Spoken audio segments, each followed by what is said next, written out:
Bien-aimés frères et sœurs, que Dieu nous prenne en grâce, qu'il nous bénisse, que son visage s'illumine pour chacun de nous. Nous sommes une fois encore convoqués à ce lieu pour partager la parole de Dieu.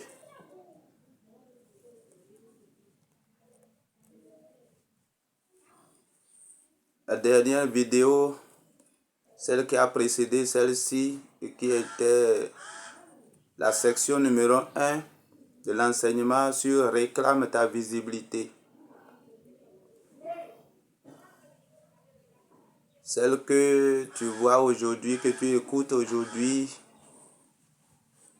est la suite de celle qui a précédé. Et selon que l'Esprit nous conduit, l'enseignement sur réclame ta visibilité va nous prendre 3 sections. Réclame ta visibilité.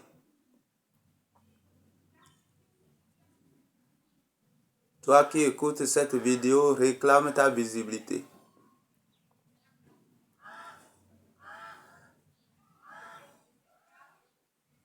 Vous êtes la lumière du monde. Une ville située sur une montagne ne peut être cachée. Matthieu chapitre 5, verset 14. Vous êtes la lumière du monde. Une ville située sur une montagne ne peut être cachée. Nous avons déjà posé les bases de la signification symbolique de la montagne. La symbolique de la montagne, nous l'avons ici expliqué de fond en comble. Et j'ai donné beaucoup d'exemples dans la vidéo qui a précédé. Réclame ta visibilité numéro 1. Aujourd'hui, nous sommes au numéro 2. Nous prendrons quelques personnages bibliques que nous connaissons très bien. Bien-aimés dans le Seigneur, réclame ta visibilité.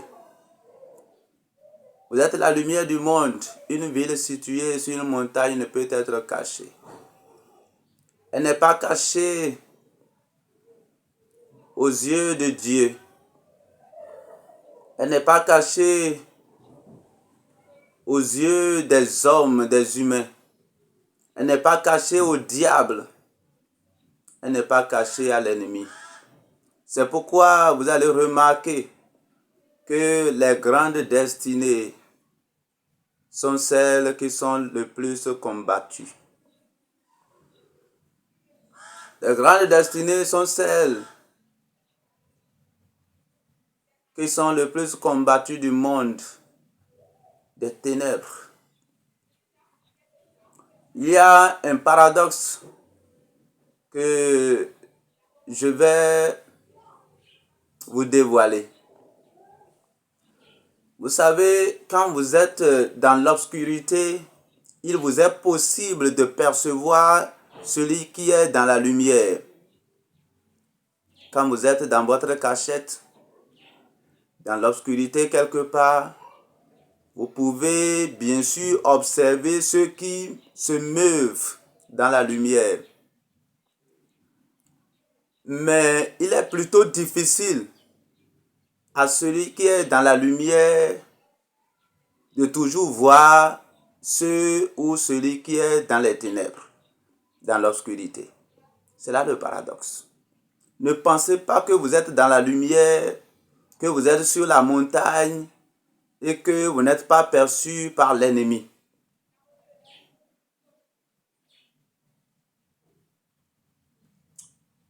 Celui qui est sur la montagne, il est la cible de l'ennemi. Parce que l'ennemi, l'adversaire, les ténèbres ne veulent pas.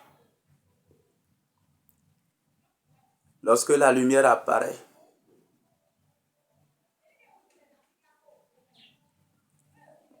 nous avons beaucoup d'exemples bibliques. À la naissance de Jésus, les mages sont venus à cause de l'étoile qui a brillé d'un certain éclat. les mages sont venus. Ils sont venus l'adorer. Mais qu'est-ce que Hérode lui voulait faire? Est-ce que lui aussi, il se rendait à Bethléem aussi pour adorer? La réponse est claire, c'est non. Lui, il voulait plutôt découvrir l'endroit où se trouvait l'enfant pour pouvoir l'éliminer. Et quand il a manqué son plan, il ne s'est pas arrêté là. Il est parti jusqu'à massacrer tous les enfants dans l'intervalle de la naissance de Jésus. Les innocents ont été martyrisés.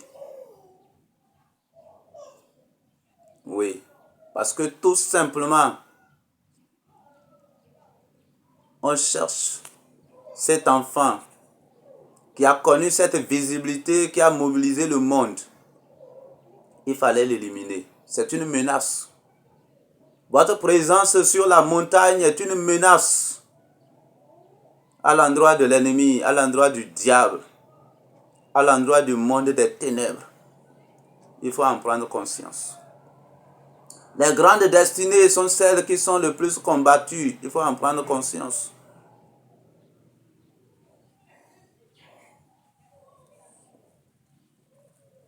Il faut en prendre conscience.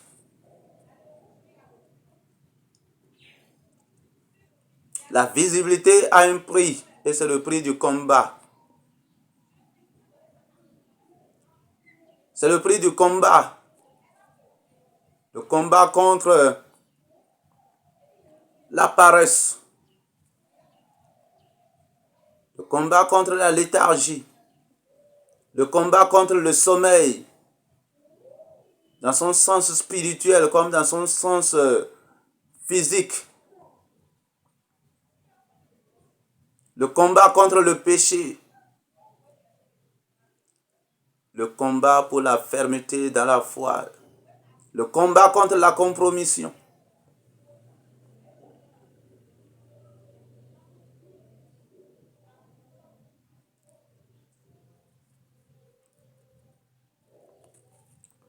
Nous prendrons Jephthé. Aujourd'hui, nous avons affaire à la lettre J. Dans les personnages que nous avons choisis. Nous prendrons Jephthé. Vous savez, Jephthé a été rejeté par ses frères qui ont dit, tu ne vas pas hériter avec nous parce que tu n'es pas de même mère que nous. Ils ont chassé Jephthé hors de leur famille. Mais quand Jephthé est sorti de la famille, il ne sait pas, c'est-à-dire il n'a pas pris le temps de se plaindre tout au long de sa vie. Il s'est fortifié. Il s'est fortifié. Il s'est exercé à l'art martial, c'est-à-dire au combat. Il s'est exercé. Durant tout son temps de retraite et d'isolement, il s'est préparé pour être utile, pour être même incontournable, pour être un héros. Bien-aimé dans le Seigneur, peut-être que ta famille t'a rejeté pour dire que tu n'es rien et que tu ne vaux rien. Peut-être tu n'es pas considéré, tu es exclu de la société pour une raison ou une autre. Là où tu es dans ton isolement, là où tu es présentement, saisis l'occasion et sois sur la montagne, gravis la montagne. Commence à bâtir des capacités incontestables. Commence à bâtir une vie, c'est-à-dire de héros. Une vie de héroïne. Et cela commence avec la présence de Dieu. Cela commence avec la vie sur la montagne.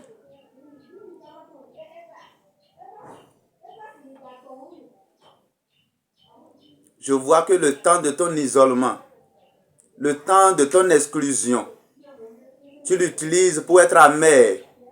Tu l'utilises pour te plaindre, pour te morfondre. pour pleurer, ce n'est pas le moment. C'est le moment de te rendre utile en forgeant en toi des compétences, en forgeant en toi des qualités, en te plongeant profondément dans la présence de Dieu pour recueillir toutes les ressources de son esprit. Dans ta cachette, un jour, les gens viendront te supplier. On a besoin de toi. Tu travaillais dans une entreprise où d'une manière ou d'une autre, tu as été expulsé.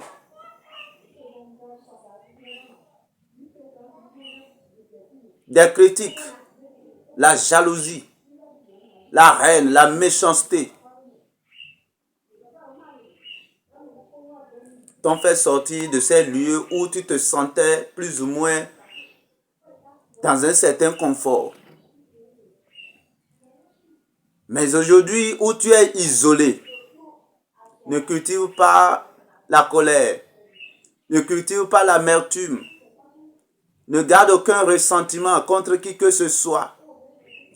Plonge-toi dans la présence de Dieu, recherche son esprit, recherche les capacités que donne son esprit. Bâtis une vie de vertu, une vie de qualité, de compétence, une vie que rien et personne ne peut désormais ignorer. Et cela se trouve dans la communion avec Dieu. Cela se trouve dans la parole de Dieu. Cela se trouve dans le travail quotidien et dans l'exercice que tu te donnes toi-même, une discipline de vie qui te canalise.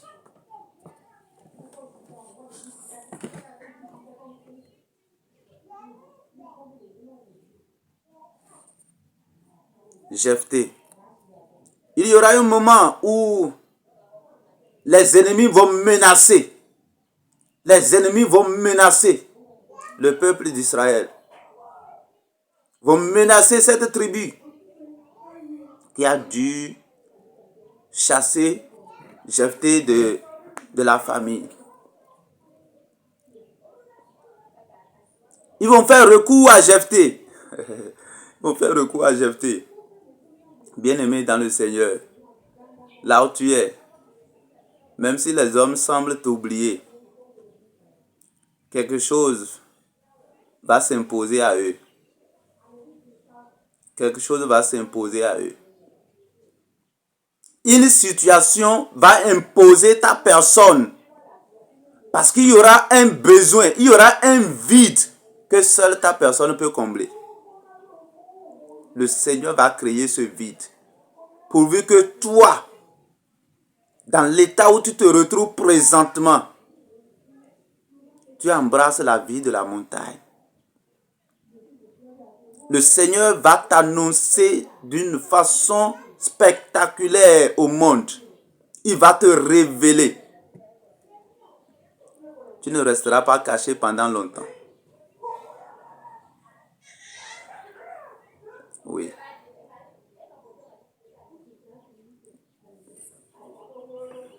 Jephthé. Nous prendrons Joseph.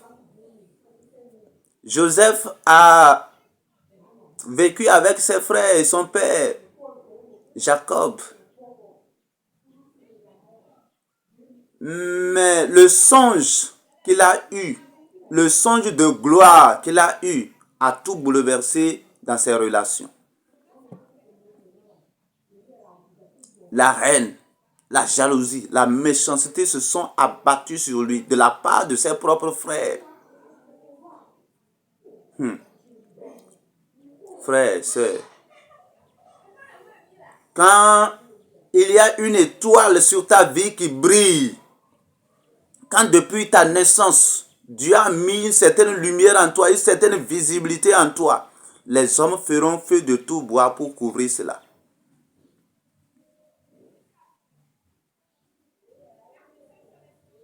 Ses frères l'ont combattu. Ses frères l'ont combattu. Jusqu'au point où Ils ont voulu le tuer. La grâce de Dieu l'a sauvé de là.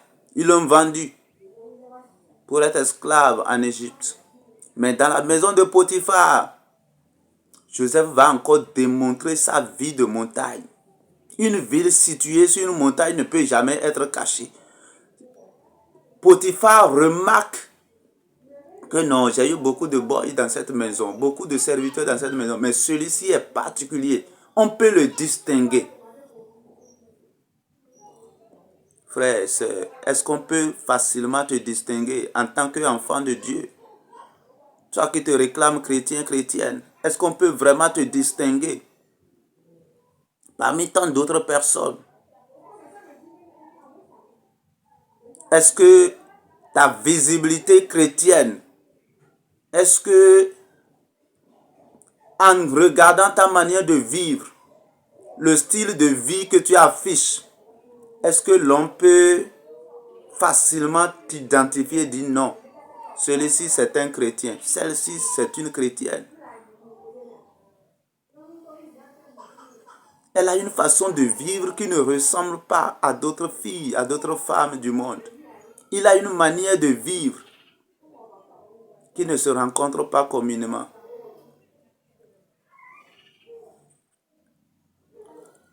Un enfant de Dieu se distingue partout où il passe. Quelquefois, même s'il tente de se cacher, sa vie le révèle. Sa vie le révèle. Il y a des fois, lorsque je me promène, que je vais quelque part, on me demande, tu es pasteur, ou bien est-ce que tu es prêtre catholique, tu es religieux. Pourtant, je ne porte pas l'habit. Je ne porte aucun habit pareil. Je ne porte aucun habit pareil. Joseph, dans la maison de Potiphar, s'est distingué dans son attitude, dans le modèle de vie qu'il a laissé. La femme de Potiphar a été séduite. Voilà un autre pan, un autre angle des grandes destinées. Il y aura la tentation. Forcément, il y aura la tentation. Ça fait partie de l'action de gravir sur la montagne. Lorsque tu vaincs les tentations jusqu'à un certain niveau, tu parviens maintenant sur la montagne. Les tentations sont comme les pierres que tu touches ça et là pour pouvoir monter. Ce sont comme les épreuves que l'on soumet aux candidats, aux élèves pour passer à un certain niveau.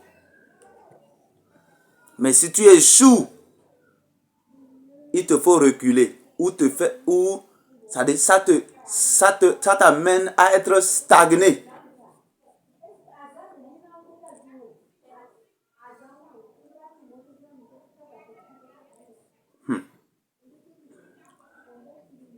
Oui.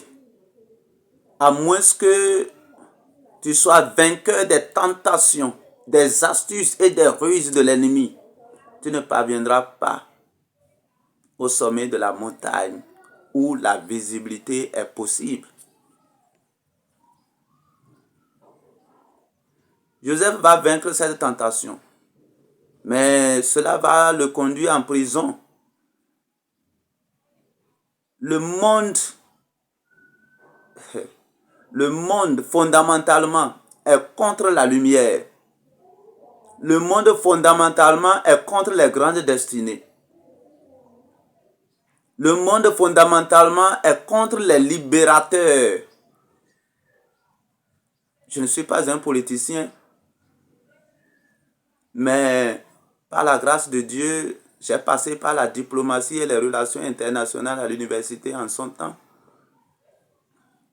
Je sais de quoi il s'agit. Voyez les indépendances en Afrique et ceux qui ont été les leaders. Tous ceux qui possédaient en eux cette force de visibilité pour s'imposer et dire que l'Afrique doit être indépendante. Tous ceux qui ont lutté En tout cas, l'ennemi, il n'a pas du tout... L'ennemi s'est abattu aussi sur leur vie. Plusieurs d'entre eux ont été mis en prison. Et plusieurs ont été tués. Je ne veux pas citer, vous le savez, mieux que moi. Les grandes destinées de l'Afrique ont péri parce que l'ennemi ne voulait pas qu'un jour l'Afrique soit hissée sur le sommet des montagnes pour avoir sa visibilité. Mais si cette visibilité provient du Seigneur, bien-aimé dans le Seigneur, elle va finir par apparaître. C'est pourquoi l'Afrique doit renouer sa communion avec Dieu. L'Afrique doit renouer sa communion avec Dieu. Notre Dieu, Jésus-Christ, ce n'est pas un Dieu juif. Ce n'est pas un Dieu blanc.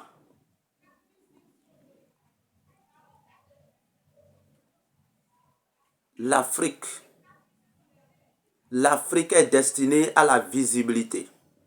Mais tous ces enfants qui se sont émergés jusqu'à un certain niveau, le monde des ténèbres, le monde adversaire, a fait tout pour les rabaisser, pour éteindre leur voix, pour éteindre leur lumière, pour éteindre leur visibilité.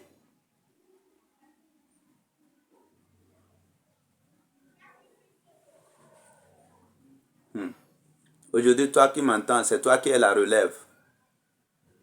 C'est toi qui es la relève. Réclame ta visibilité.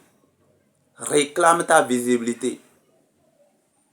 La visibilité est sur la montagne, une vie de communion avec celui qui a créé les cieux et la terre. Une vie de communion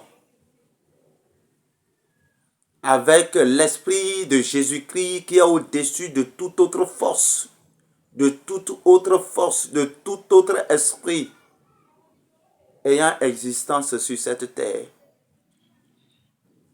ou ayant existence quelque part, c'est-à-dire à quelque lieu que ce soit.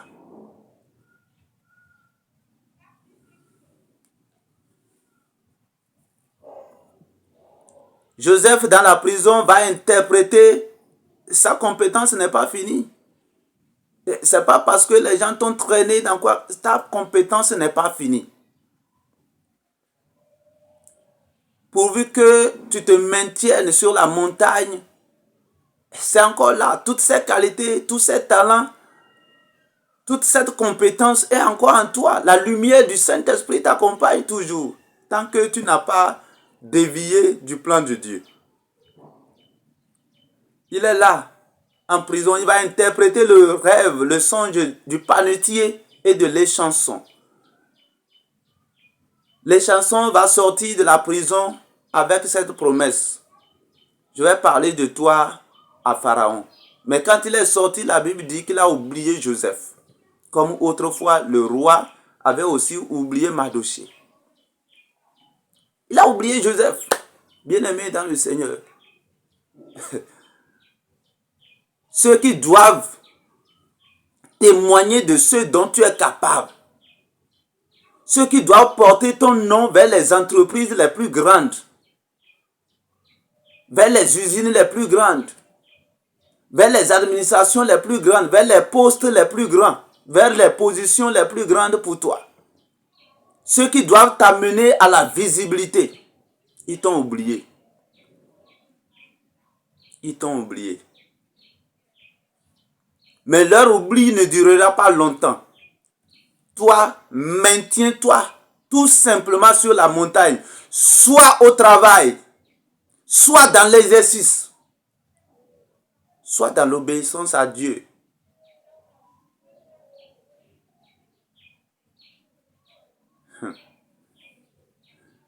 Forcément, tu vas sortir.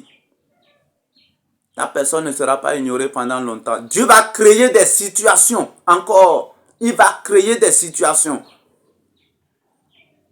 où ta seule personne va créer des vides où ta seule personne peut combler. Pharaon va avoir un songe. Et dans ce songe, il n'y a personne pour lui donner l'interprétation. C'est là on se souvient de la compétence de Joseph. C'est là on se souvient du don de Joseph.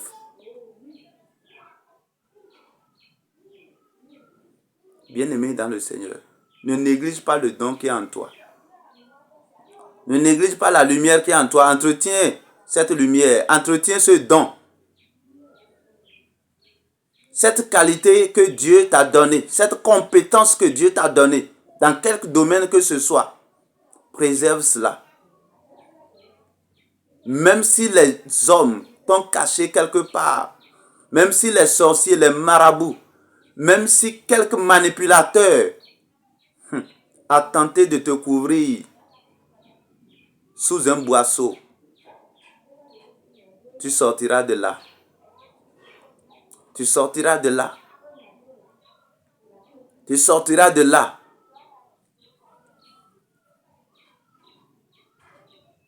La personne de celui qui est sur la montagne s'impose. On va le faire sortir. Il va interpréter le rêve de Pharaon, son songe. Et Pharaon verra en lui la sagesse que Dieu a mise en lui. Il va l'élever aux portes du second en commandement en Égypte, pour ne pas parler de premier ministre. Et vous voyez, Joseph a conduit le peuple égyptien dans la compétence. Aujourd'hui, les enfants de Dieu, vous m'excusez le terme, je parle de la montagne, mais la montagne, c'est pas seulement passer toute sa vie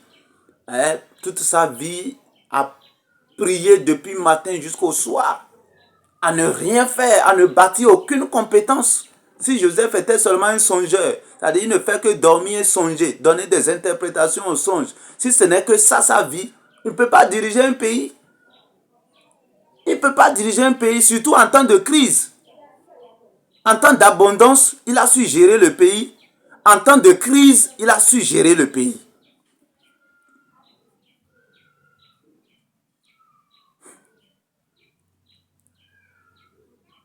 Un enfant de Dieu, c'est celui qui a la visibilité dans beaucoup de domaines. Un enfant de Dieu, c'est-à-dire il couvre presque tous les domaines. C'est pourquoi avant, c'était les prophètes qui donnaient l'onction au roi d'Israël. Et à un moment donné, c'était venu un peu ailleurs, où les papes, les empereurs, c'est eux qui consacraient les rois. Oui. Donc c'est pour dire que l'enfant de Dieu qui porte en lui la lumière de Dieu devrait être compétent, devrait être assez compétent pour être positionné n'importe où. Parce que il prétend que l'Esprit du Seigneur est avec lui et en lui. Et l'Esprit n'a pas de limite. L'Esprit n'a pas de limite. Ne laissons pas la paresse nous gagner. Ne laissons pas la paresse nous gagner. Ne sommeillons pas et ne soyons pas dans les airs.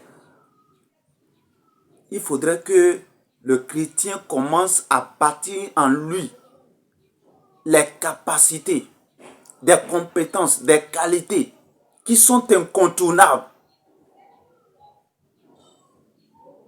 Qui sont incontournables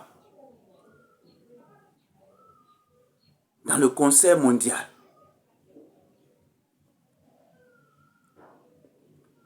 Ce n'est pas à nous d'être derrière. Ce n'est pas à nous d'être la queue. Une ville située sur une montagne ne peut être cachée. Vous êtes la lumière du monde. Mais aujourd'hui, le chrétien déçoit par sa médiocrité quelquefois, vous m'excusez. Vous confiez des projets à vos amis chrétiens, ce qui vont vous sortir, c'est un regret. C'est un regret. La visibilité. La visibilité. Elle est en Dieu. Elle est en Dieu. L'esprit de création est en Dieu. L'esprit d'invention est en Dieu. L'esprit de compétence, de capacité, de qualité supérieure, de sagesse supérieure se trouve en Dieu. Comment l'avoir et continuer à être à la traîne? Comment prétendre posséder l'Esprit de Dieu et être toujours à la traîne? Il y a quelque chose que nous manquons là. C'est Jésus qui l'affirme. Vous êtes la lumière du monde. Une ville située sur une montagne ne peut être cachée. Les grandes destinées sont combattues. Prenons le dernier J, la dernière lettre. C'est Jésus-Christ lui-même. Voyons comment Jésus-Christ a été, c'est-à-dire visible.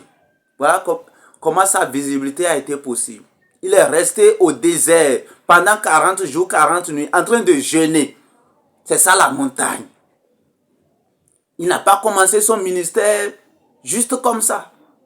Il a pris son temps sur la montagne. 40 jours, 40 nuits. Il a jeûné. Il a fait face à la tentation. Il a surmonté cette tentation. Il a vaincu cette tentation. Et de là, la Bible dit, il était revêtu de la puissance du Saint-Esprit. Dans Luc chapitre 4. Quand il est sorti, la Bible dit, Jésus revêtu de la puissance du Saint-Esprit retourna en Galilée et sa renommée se répandit dans tout le pays d'alentour. Sa renommée se répandit dans tous les pays d'alentour. À cause du temps qu'il a passé sur la montagne, de sa vie de consécration, de sa vie de sanctification, de la communion qu'il a eue avec la lumière. Quand il est sorti, la Bible dit que sa renommée se répandit dans tout le pays d'alentour. Et ce n'est pas fini. Quand vous parcourez la Bible, vous allez avoir des expressions similaires. Jésus avait pris une certaine popularité, de grandes foules. Il drainait des foules. Il drainait des foules. Et ses contemporains ont pris peur. La panique a gagné leur camp. Ils ont commencé à se dire, cet homme est en train de gagner tout le monde ici. C'est-à-dire, sa visibilité devient telle que vraiment c'est menaçant. C'est menaçant. Il faudrait qu'on l'élimine. Ils ont procédé à son élimination. Ils ont procédé à son élimination. Ils l'ont éliminé de la façon la plus humiliante possible. Sans aucune raison. Ils l'ont enterré. C'est-à-dire complètement effacé de la terre. Pour qu'il ne soit plus jamais visible. Ils ont roulé une grande pierre et puis ils ont fermé le sépulcre.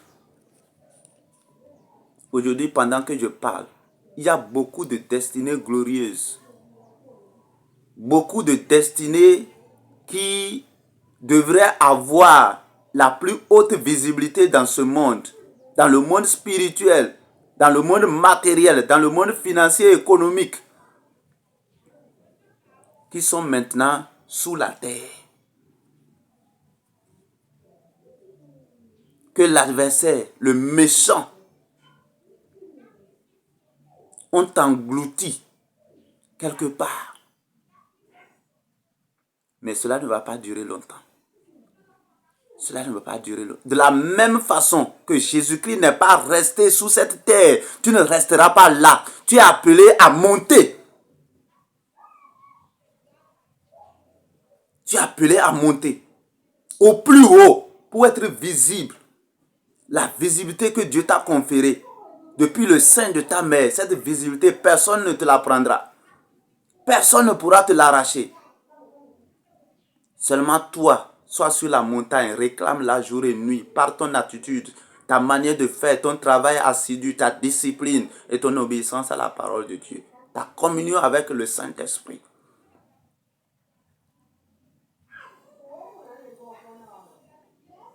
Troisième jour, une nouvelle bouleversante. Jésus-Christ est vivant. La nouvelle s'est répandue comme une traînée de poudre partout. Il n'y a pas à contrôler. Personne ne peut contrôler la nouvelle. Jésus apparaît avec un nouvel éclat, de telle sorte que personne ne peut encore lui résister. C'est-à-dire l'éclat dans lequel même il se trouve après sa résurrection, c'est un éclat inaccessible. On ne peut même plus s'approcher de lui. C'est tellement sa visibilité, on ne peut plus cacher.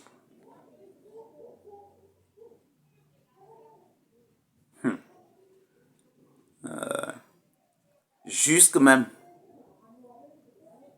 ça a quitté Jérusalem, ça a gagné la Judée, la Samarie.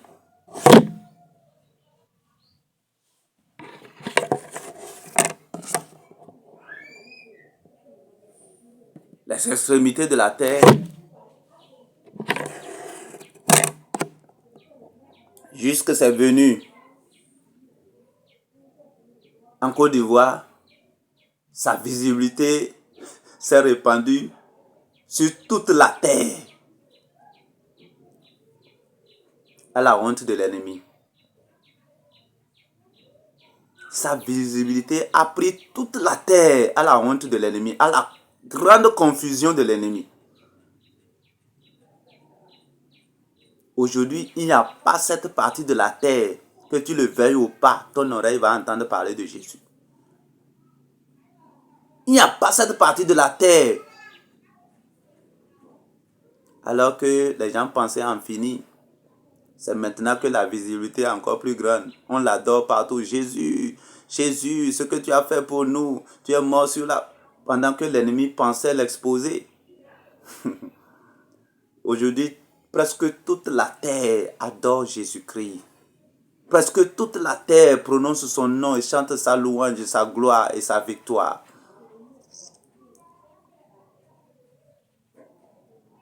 Qui est encore plus visible que Jésus-Christ et qui a été plus attaqué que lui. Il n'existe pas.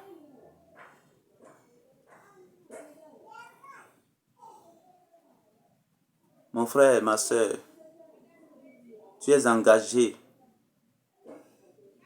à réclamer ta visibilité à tous égards parce que tu es appelé à être la lumière du monde.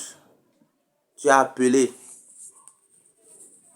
à être comme cette ville située sur une montagne qui n'est pas cachée et que l'on ne peut jamais cacher. Ceux qui tentent de cacher cette montagne,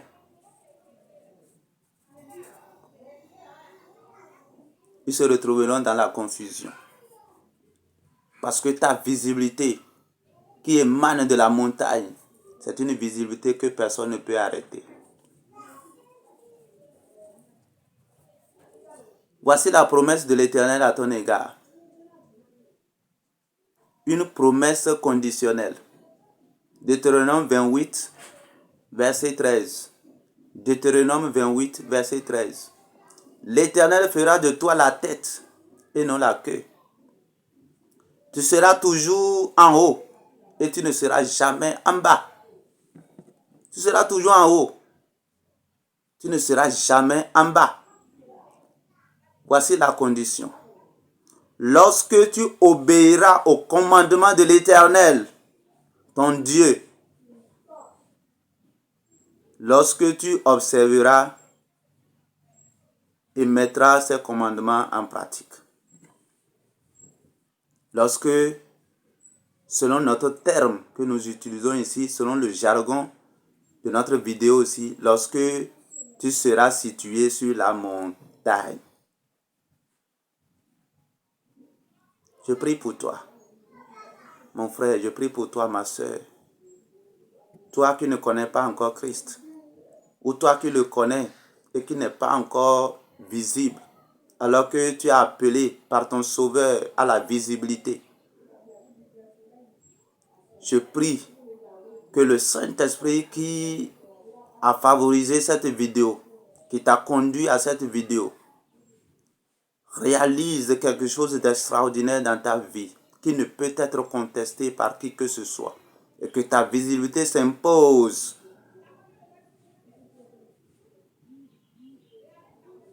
dans tous les domaines de la vie. Tu vas briller spirituellement. Tu auras une onction forte sur toi que personne ne peut contester, à laquelle personne ne peut résister, à laquelle aucun démon, aucun sorcier, aucun marabout ne peut résister. Cette onction se trouve sur la montagne. Tu auras une visibilité matérielle, financière, économique. Tu seras une référence. Seulement toi, maintiens-toi sur la montagne.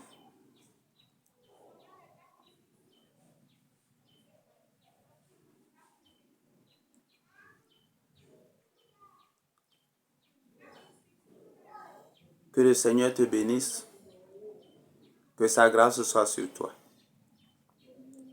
Amen.